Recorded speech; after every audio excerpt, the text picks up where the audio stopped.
everyone and welcome back to my channel Divine Traveler, the tale behind the stone walls. I hope you have gone through the first episode, which was divided into two parts. Now I would be moving on to release the second episode, and in this episode I would be mainly concentrating in the temples near and around Srikakulam.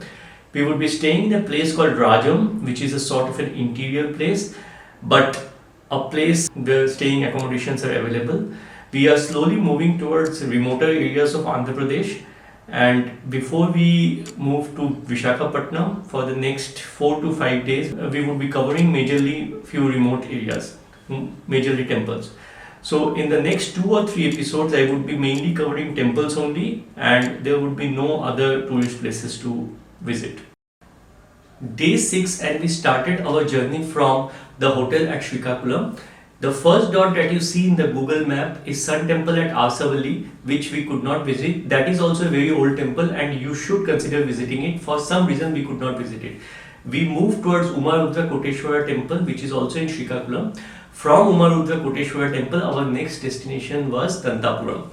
Now reaching Dantapuram was via the road through Chittavalasa, and through the same route we come back for the points we decided to visit after Dantapuram. However, there was a problem. There was a truck which spread some rubble in the road, and we could not come back to the same road. So we had to take an entire circle via Ravi Valasa and come back to Chittavalasa, and then move to our next destination, which is at Galivalli at the Kamalingeshwara temple. One point I would like to explain here, that the Google map shows a different route for Kamalingeshwara temple, different right turn. You should actually take the right turn from Burada. After covering Kamalingeshwara temple, we came back to Burada and we reached Rajam, where we stayed at Hotel JJ Hotel. Talking about the correct route at Dantapuram, this map, which is currently being shown in the screen, shows the actual route which we should take while covering Dantapuram and moving ahead. Our day 7 started from the hotel we were staying at Rajam. From Rajam we moved towards Narayanpuram to visit Nilkanteshwara temple. From Nilkanteshwara temple we moved towards Sangameshwara temple at Vangala, and from Sangameshwara temple we moved to a third destination, Jagannath temple at Palakonda. I have not covered Jagannath temple in my videos. You can search for, if you want to know more about the temple, you can search in Google. After covering Jagannath temple at Palakonda, we came back to our hotel at Rajam JJ Hotel. Day 8, and we again started from the same hotel at Rajam. Today we were covering 2 Buddhist sites, which one is Kalingapatnam and one is Salihundam. Salihundam is nearer, but we decided to cover Kalingapatnam first, which is also a beach, and from Kalingapatnam we came back to Salihundam, and after covering Salihundam we went back to our hotel at Rajam. That completed our day 8, and all the 3 days we were covering in this particular video.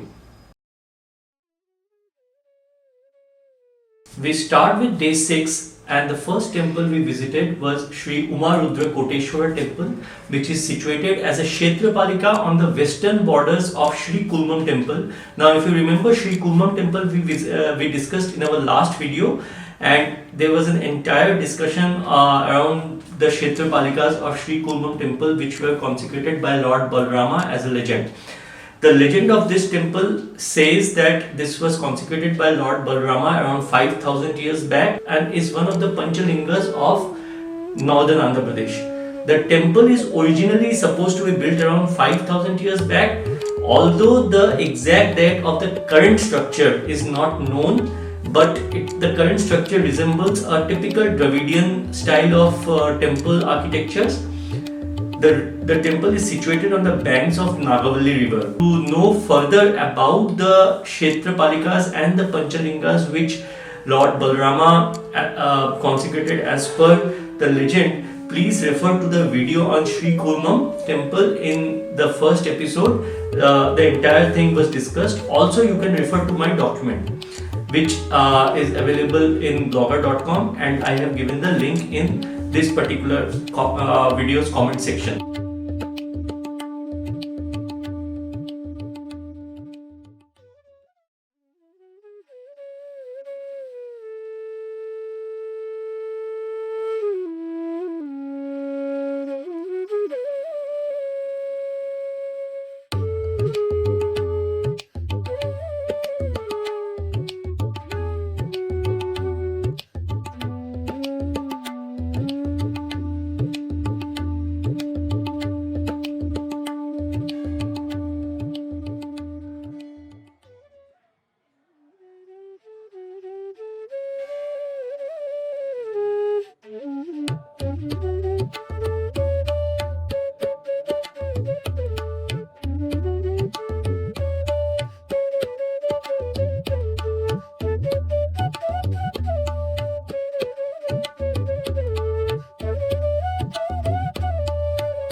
Before we move to our next place, Dantapuram, I would just like to tell my viewers that there is another temple in Srikakulam itself, which is known as Arsavali Sun Temple. The Arsavali Sun Temple is one of the few sun temples in Andhra Pradesh, in fact in south, and is a very old temple too. We could not visit the temple because of some issues with traffic there. There was some festival that day, and there was a massive jam there. I personally, I got off my car and tried to visit the temple, but it was packed with people. After covering Umarudra Koteshwara temple, we visited a place called Dantapuram. Dantapuram is known for the Dantapuram Buddha statue and the Buddha stupas a few meters ahead. Let's talk about something about the place Dantapuram now. Now Dantapuram is a very old place. It has its first references in minute versions in Mahabharata, where it is referred to as Dantava Kunikota, along with some references to Duryodhana's wife Bhanumati from a place called Kalinga. So you can see Kalinga and Dantava Kunikota being referred in Mahabharata, and you can relate this to my references in my previous video where I referred to Dantapuram as the capital of the Eastern Ganga dynasties.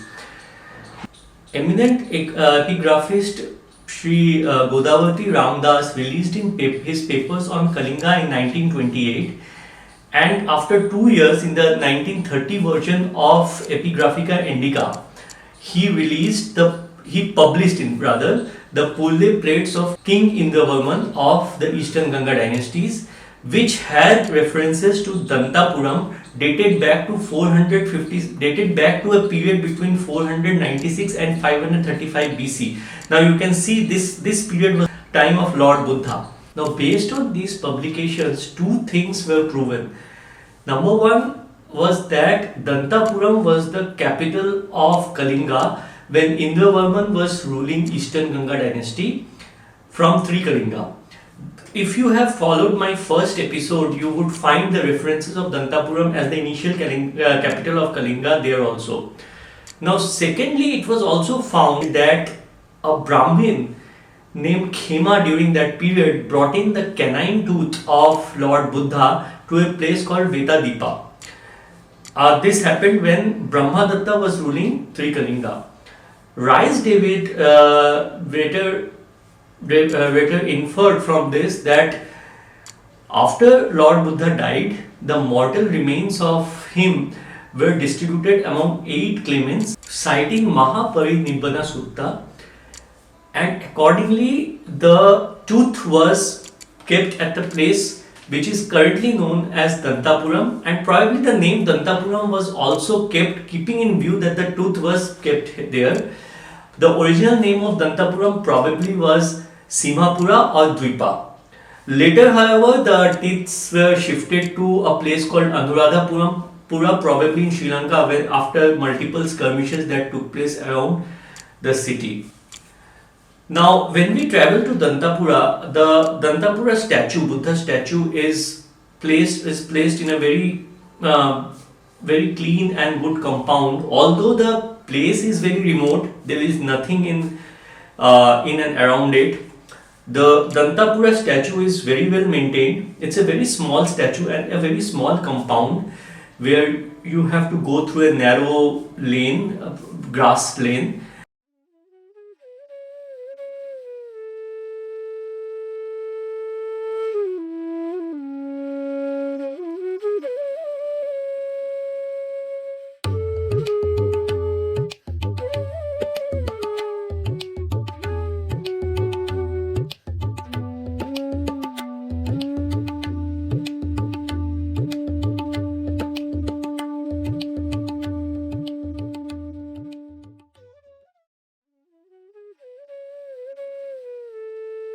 After visiting the compound, you have to go through the road maybe 100 meters ahead, where on the left side again there is a narrow, like within a jungle type of lane, through which another 100 meters, and you will find stupas, a few stupas which are grounded. Grounded basically means they are Probably now, because of some sand shift or storms, they are underground, but the top portion of the stupas are visible. You can watch them in the videos that I am sharing.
Another important thing worth noting about Dantapuram is that it also finds its mentions amongst Greek and Egyptian epigraphers or geographers, along with the word Kalinga.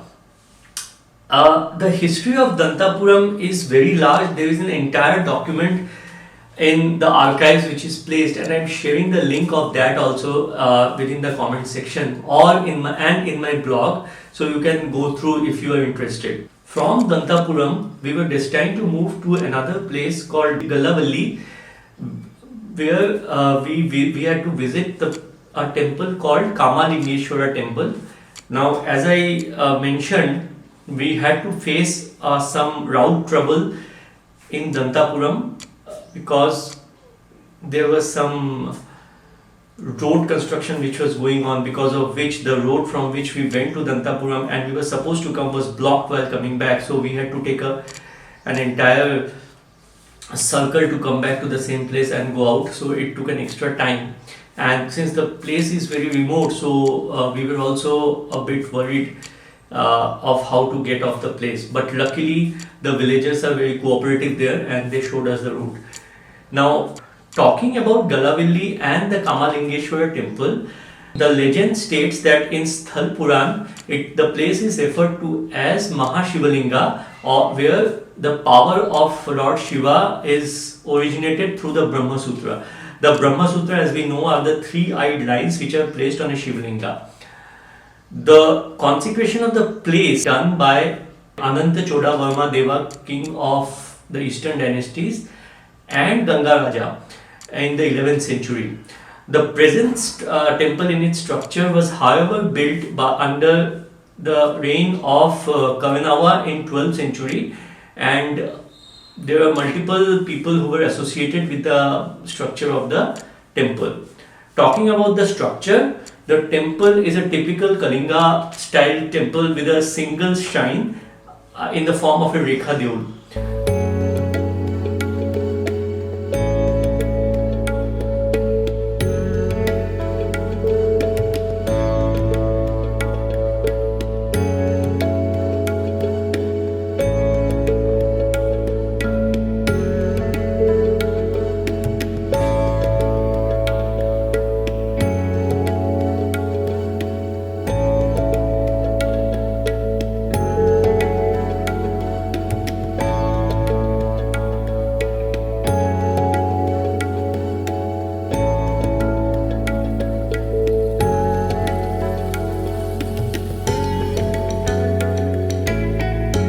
The temple is very small. The iconographies and the sculptures on the wall are simply amazing.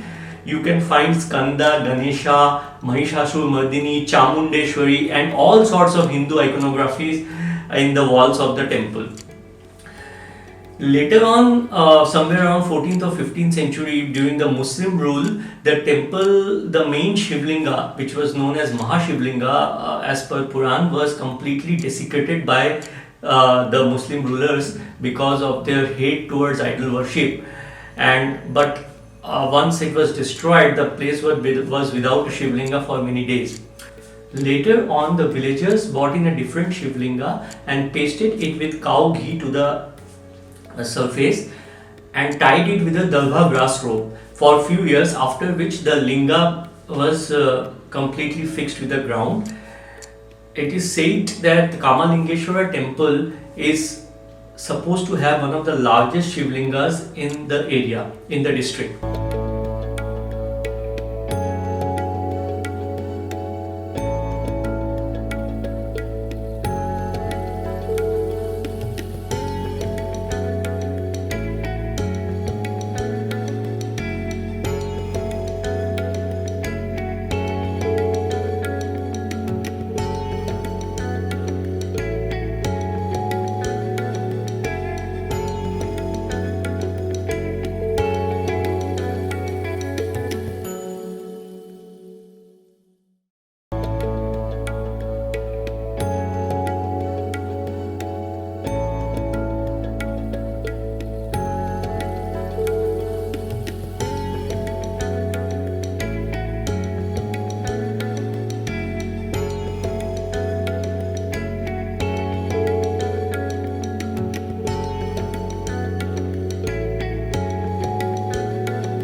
Now, the next day, this basically finishes our day 6, and we went to the hotel after that. I'll come to the hotel in a few minutes. Now, the next day we visited a temple called Neelkanteshwara temple in a place called Narayanpuram in district Baljipeta. That's around almost 40 or 55 kilometers through the longer route. The priest was very helpful in this temple. He told us that from this temple, the Neelkanteshwara temple is just around 20 kilometers from the internal roads. Now there were two things. One was we were getting late for the day, and secondly, the road that the priest showed us was a kacha road, and through that road we were in much doubt whether the car will go. So we decided that we should hold on for the day, and next day we visit the temple of Neelkanteshwara at Narayanpuram via the larger route, and since the other places that we were supposed to visit also lies in those areas, so we decided that particular route. Now these places now we are moving are very remote places. These are not very urban places, so it was difficult, as I mentioned in my first video, that the roads in Andhra Pradesh, internal roads in Andhra Pradesh, are not in very good shape, not in very good condition. Talking about the staying option, when we faced that problem in Dantapuram of the road being blocked, so while coming back in a very remote area, there was a petrol pump where we asked a gentleman about which is the nearest place to stay. So at first we were thinking of Vizianagaram, which is the nearest city, but it was quite far. So that gentleman suggested us that there is a place called Rajam where there is a very good hotel called JJ Hotel. So we visited Rajam, and we indeed found a hotel called JJ Hotel, which is really good for staying. Considering such remote places all around, Rajam is a real nice place to stay if someone wants to cover ancient places near around this particular area. So now we come to the next day of this episode, which is day 7 of our travel, and we move from our hotel at Rajam, which JJ Hotel, which I mentioned yesterday, which was our place of stay on day 6. And from Rajam we moved to our first destination, which is Neelkanteshwara temple at a place called Narayanpuram, which is in Baljipeta Mandal of Vizianagaram district.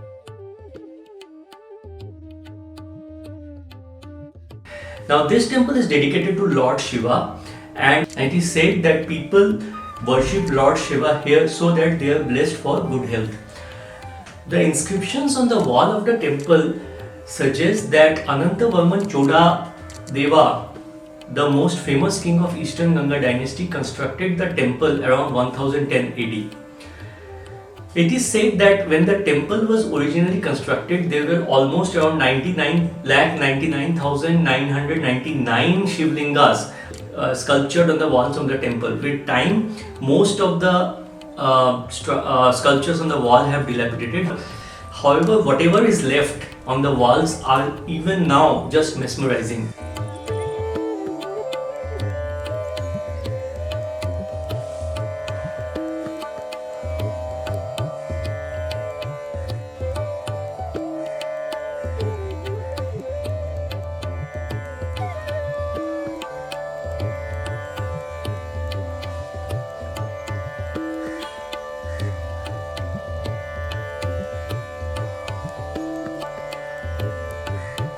Talking about these iconographies on the wall, one finds the iconographies of all forms of Shiva. Ardhanarishwara is there, Brahma is there, sculptures of Vishnu is there, then Skanda or Kartikeya, who is better known as Skanda, is there, Ganesha, Lakshmi, Saraswati. The doors of the main shrine, which is Nilkantheshwara, has Navagrahas along with Lakshmi in the door jambs, and many beautiful iconographies which makes this temple a wonder to visit. Even at a remote place like this, finding such a temple was really a surprise for me, and thanks to the priest of Kamalingeshwara temple who informed me about this temple.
Now, one important thing about this temple is the temple has 4 shrines, mainly, and they are known as the main Nilkantheshwara shrine, then There is a Sangameshwara shrine, there is Nalleshwara shrine, and there is Mallikarjuna shrine.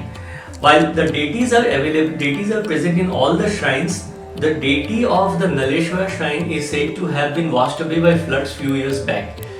So, and all these are basically forms of Shiva, Lord Shiva. So, a visit to the temple and visiting these shrines one by one gives you a really good time to study iconographies of Hindu gods and goddesses.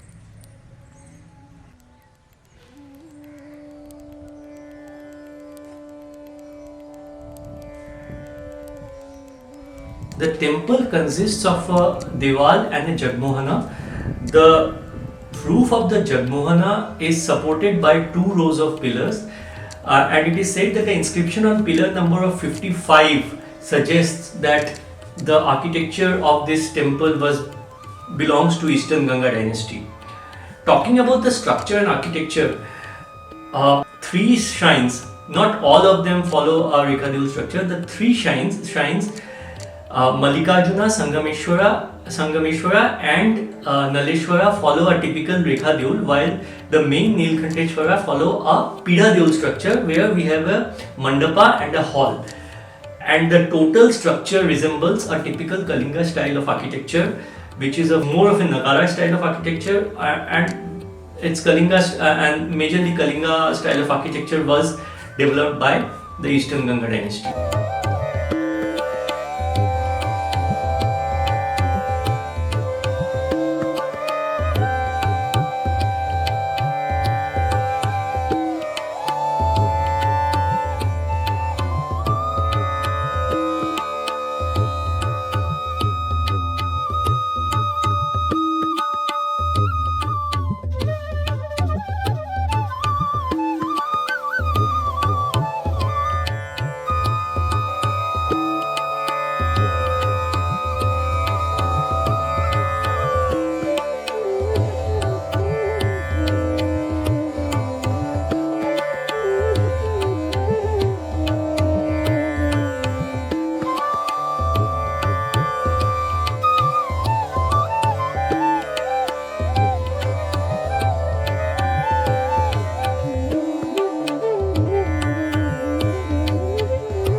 After visiting the Nilkanteshwara temple at Narayanpuram, we moved to Sangameshwara temple at Vangara Mandal. The temple is situated at a place called Sangam, which is situated at the confluence of 3 rivers, the Nagavalli, the Vegavati and Suvarnamukhi. Since it's a confluence of 3 rivers, the place is also known as Triveni Sangam, just like in Allahabad, and the place is a very religious place and a place for pilgrimage, and lots of devotees come here during Mahashivratri festival. The place Sangam is almost 20 kilometers from Rajam, the place where we were staying in a hotel, and it's around 56 kilometers from Srikakulam city. It belongs to Srikakulam district. Sangameshwara temple is one of the Panchalingas which were consecrated by Lord Balrama. Talking about the legend of this temple Sangameshwara and the place Sangam, It is mentioned in Mahabharata that Lord Balarama, after the Kurukshetra war, was very depressed because he was in support of the Kauravas, while his brother Sri Krishna was in support of the Pandavas. So when the Kauravas lost, out of depression, he decided to move towards the eastern side of Kurukshetra. On reaching a place called Srikakulam, which at that time was part of current Orissa, he stayed at a place called Kalahandi near the outskirts of current day Rayagada. While staying there, he found the people of the place suffering from lack of water. So when the villagers asked Lord Balarama to pray to Shiva, Lord Balarama started praying to Lord Shiva in the same place, Kalahandi. And after some time, Lord Shiva, satisfied with the prayer of Lord Balarama, booned him with a drop of Ganga water, which he sprayed at the place, and that originated the river Nagavalli, which started from the river Nagavalli started from this place called Kalahandi in Orissa and merged with Bay of Bengal at a place called Kalepalli in Andhra Pradesh. In this regard, and with deep devotion to Lord Shiva, Balarama decided to create Panchalingas of Shiva, and one of the Panchalingas was at this place called Sangam on the banks of river Nagavalli. All the Panchalingas that he created were on the banks of Nagavalli river, and the names of, so that people could worship the Shivlingas there. The names of the temples that he consecrated were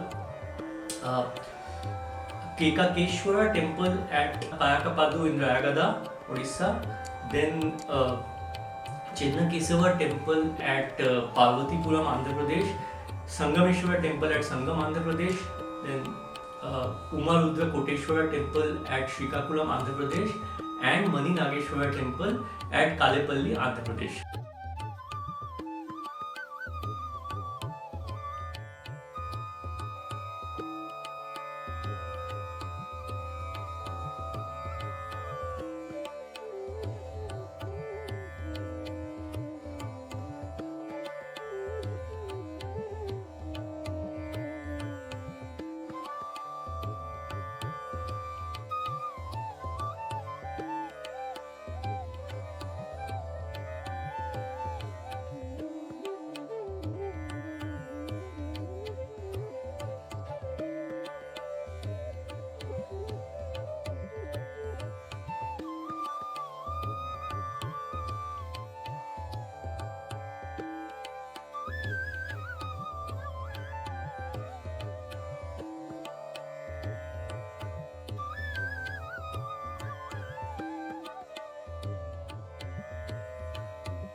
Day 8 of our travel, and today our destinations are two ancient Buddhist sites, Kalingapatnam and Salimundam. Starting with Kalingapatnam first.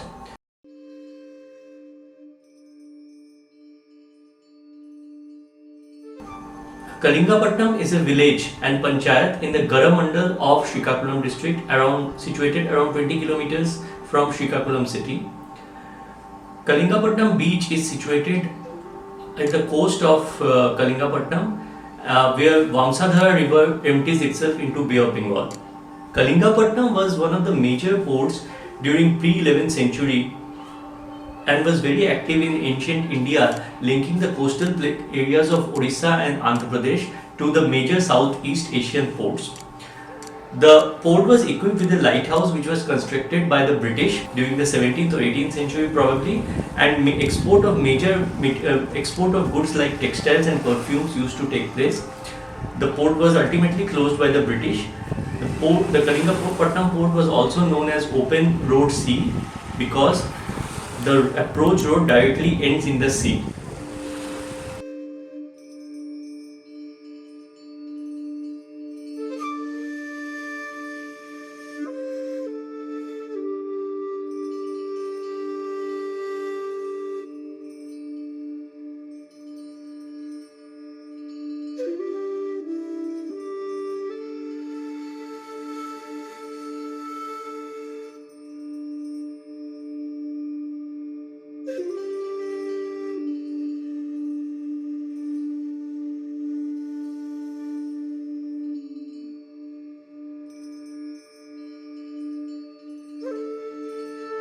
After Ashoka's conquest of Kalinga, various competing Buddhist schools opened up centers and monastic sites in the Kalinga region.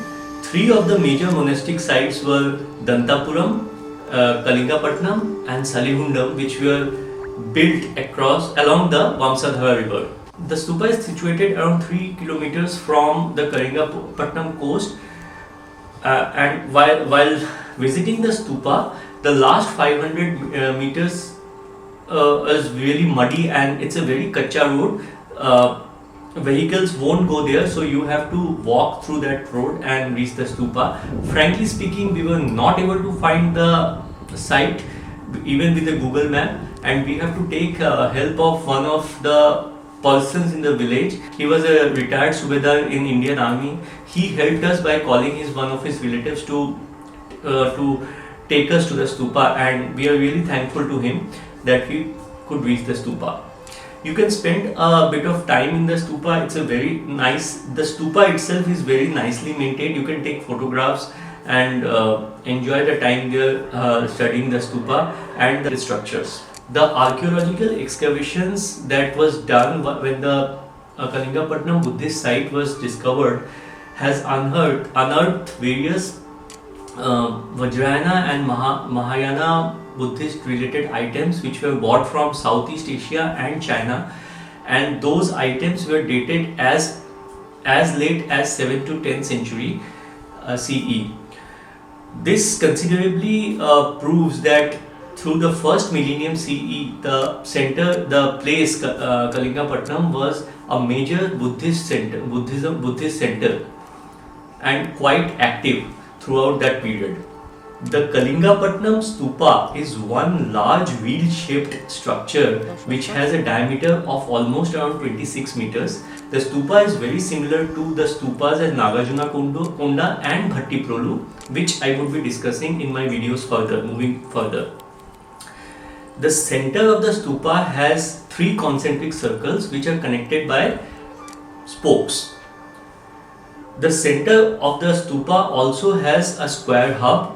Apart from this main stupa, there is a small stupa which is around 8 meters in diameter, an ayaka and a vedika.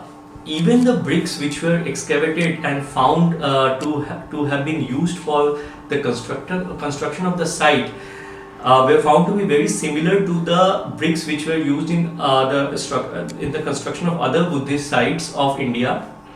And this has revealed that it was a very active Buddhist center during the first millennium CE. Long history and legend associated with the place Kalingapatnam based on various archaeological excavations that were done in both Kalingapatnam and Salihundam, which I would be discussing now. The Salihundam Buddhist site, which I would be discussing next.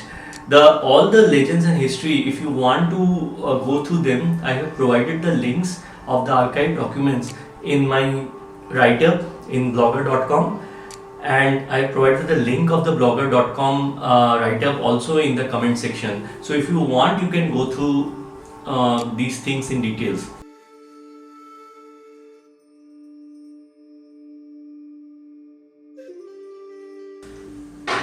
After Kalingapatnam, our next destination was Salihundam, which is another historically important Buddhist site from ancient Kalinga. The Salihundam Buddhist site is situated around 7 kilometers west of Kalingapatnam on the southern bank of Vamsadhara river, and the village Salihundam belongs to Garamandal of Srikakulam district. The numerous Buddhist stupas and the various Buddhist structures provide a very beautiful scenic beauty along with the Vamsadhara river flowing sideways deep down. And as per us, amongst all the Buddhist sites that we have traveled, this place Salihundam is one of the most beautiful sites which one must visit. Salihundam was previously known as Salipetaka, or which in Telugu means, which is a Telugu word which means rice emporium. The excavation of the site was done in 1909 for the first time by A.H. Longhurst, when 4 stupas, relics, caskets and various shrines were found along with Buddhist deities Marichi and Tara. All that is left at the site were built between 2nd and 12th century AD as per experts, and reflects the different times of Buddhism like Mahayana, Theravada and Vajrayana.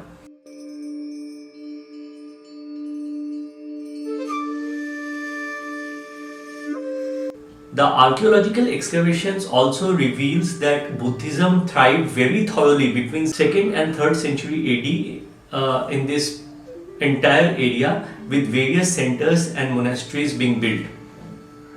Gidugu Venkata Ramamurthy was the person who discovered this site in 1990 before ASI did the excavation under A.H. Longhurst. The site has many Buddhist stupas and a huge monastic structure which are still intact and are worth visiting.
The Salihundam Buddhist site also has a museum, very beautiful museum at the entrance, which houses the various sculptures that were found at the site, including sculptures of various Buddhist deities like Chaturbhuja Aparajita, Dhyana Buddha, Bhavishya Buddha, Marichi, and Durga, and many other deities. The Salihundam Buddhist site is as I mentioned, is one of the most beautiful Buddhist sites, and its history of excavation is enormous. There are a lot of content that can be read, and as I mentioned earlier during the when I was describing Kalingapatnam, once again I have provided the contents in the write-up in blog. You can go through, if you want, you can go through those write-ups and the links which I have provided. The link for the blogger write-up is given in the comment section below.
This concludes my covering of the places which I covered in days 6, 7 and 8 of our journey.